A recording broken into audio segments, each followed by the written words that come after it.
நமஸ்காரம். 1000 நாமங்கள் 1000 கதைகள் 441வது திருநாமம் நக்ஷத்திர நேமையே நமக. விண்வெளியில் உடும்பு போன்ற வடிவில் ஒரு நட்சத்திர கூட்டம் உள்ளது. அதற்கு சிம்சுமார சக்கரம் என்று பெயர். இந்த சிம்சுமார சக்கர வடிவில் திருமாலே எழுந்தருளியுள்ளார்.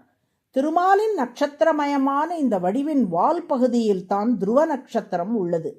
இந்த சிம்சுவார வடிவை பற்றிய முழு விவரம் ஸ்ரீ விஷ்ணு புராணம் 2ஆம் அம்சம் 9ஆம் அத்தியாயத்தில் உள்ளது.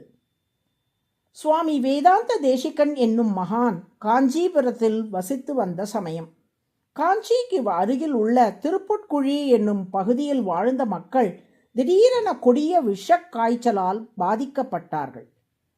பெரும் தொற்றாக பரவி வந்த அந்த விஷக்காய்ச்சல் பல உயிர்களை பலி வாங்கியது. ஊர் மக்கள் எல்லோரும் ஒன்று கூடி காஞ்சிபுரத்தில் எழுந்தருளியிருந்த வேதாந்த தேசிகளின் திருவடிகளை அடிபணிந்து, நீங்கள் மிக உயர்ந்த ஞானி என்று உங்களை எல்லோரும் கொண்டாடுகிறார்கள். நீங்கள்தான் ஏதாவது செய்து இந்த விஷக்காய்ச்சலில் இருந்து எங்கள் ஊரையும் ஊர் மக்களையும் காப்பாற்ற வேண்டும் என்று பிரார்த்தித்தார்கள். அவர்களின் துன்பத்தை செவியுற்ற வேதாந்த தேசிகனின் மனம் உருகியது. உங்கள் ஊருக்கு நல்ல காலம் ஏற்பட ஒரு வழி உள்ளது. காலத்தை நிர்ணயிக்கும் நட்சத்திர மண்டலத்தை சுழற்றுபவர் திருமால். சிம்சுமார சக்கர வடிவில் இருந்து கொண்டு நட்சத்திர மண்டலத்தின் சுழற்சியை திருமால் நடத்துகிறார். அதை நமக்கு உணர்த்தவே திருமால் திருக்கரத்தில் சுதர்சன சக்கரத்தை ஏந்தியுள்ளார். காலச்சக்கரத்தோடு வெண்சங்கம் கையேந்தினாய் என்ற பாசுரத்தில் நம்மாழ்வார் திருமாலின் கையில் உள்ள சக்கரத்தை காலச்சக்கரம் என்றே அழைத்திருக்கிறார் பாருங்கள். எனவே அந்த சக்கரத்தாழ்வாரை துதி செய்வோம். அவரது திருவருளாலே உங்கள் ஊருக்கு நிச்சயமாக நல்ல காலம் ஏற்படும் என்று அவர்களை தேற்றினார் தேசிகன். திருப்புட்குழிக்கு வந்தார் தேசிகன்.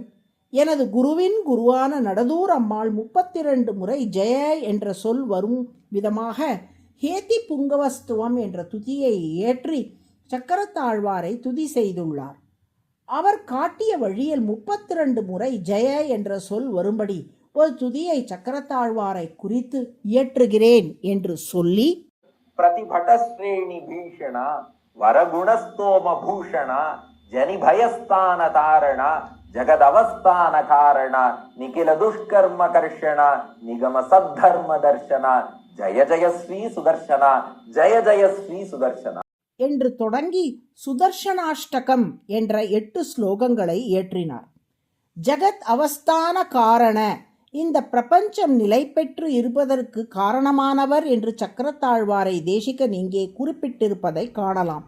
நட்சத்திர மண்டலத்தையும் பிரபஞ்சத்தையும் திருமால் சுழற்றுவதற்கு அடையாளமாகவே அவரது கையில் சுழலும் சக்கரமாக சக்கரத்தாழ்வார் திகழ்வதால் உலகம் நிலை பெற காரணமானவர் என்று தேசிகன் அவரை குறிப்பிட்டுள்ளார். இந்த 8 ஸ்லோகங்களுடன் சக்கரத்தாழ்வார் தனது திருக்கரங்களில் ஏந்தியிருக்கும் 16 ஆயுதங்களை குறித்து ஷோடசாயுத சோஸ்திரம் என்ற ஒரு துதியையும் இயற்றியுள்ளார் தேசிகன். இந்த 2 துதிகளையும் சொல்லி சக்கரத்தாழ்வாரை துதிக்குமாறு ஊர் மக்களிடம் சொன்னார் தேசிகன். ஊராரும் அவ்வாறு சக்கரத்தாழ்வாரை துதி செய்யவே விஷக்காய்ச்சல் நீங்கி மக்கள் எல்லோரும் நலம் பெற்றார்கள். இதன் மூலம் காலத்தை நிர்வகிக்கும் காலச்சக்கரமாக சுதர்சன ஆழ்வார் இருப்பதை நம்மால் உணர முடிகிறதல்லவா? காலத்தை நிர்ணயிக்கும் நட்சத்திர மண்டலத்தின் சுழற்சியை தன் கட்டுப்பாட்டில் வைத்திருப்பதையே சுதர்சன சக்கரத்தை கையில் ஏந்தி இருப்பதன் மூலம் நமக்கு உணர்த்துகிறார் திருமால். நேமிஹி என்றால் சுழற்றுபவர் என்று பொருள். நக்ஷத்திர நேமிஹி என்றால் நட்சத்திர மண்டலத்தை சுழற்றுபவர் என்று பொருள். சிம்சுமார சக்கர வடிவில் இருந்து நட்சத்திர மண்டலத்தின் சுழற்சியை நிர்வகிப்பதால் திருமால் நக்ஷத்திர நேமிஹி என்று அழைக்கப்படுகிறார். அதுவே சஹஸ்ரநாமத்தின் 441வது திருநாமம். நட்சத்திர நேமையே நமக என்று தினமும் சொல்லி வரும் அன்பர்களுக்கு வாழ்வில் எந்நாளும் பொன்னாளாய் இருக்கும்படி திருமால் அருள் புரிவார். நாராயண நாராயண.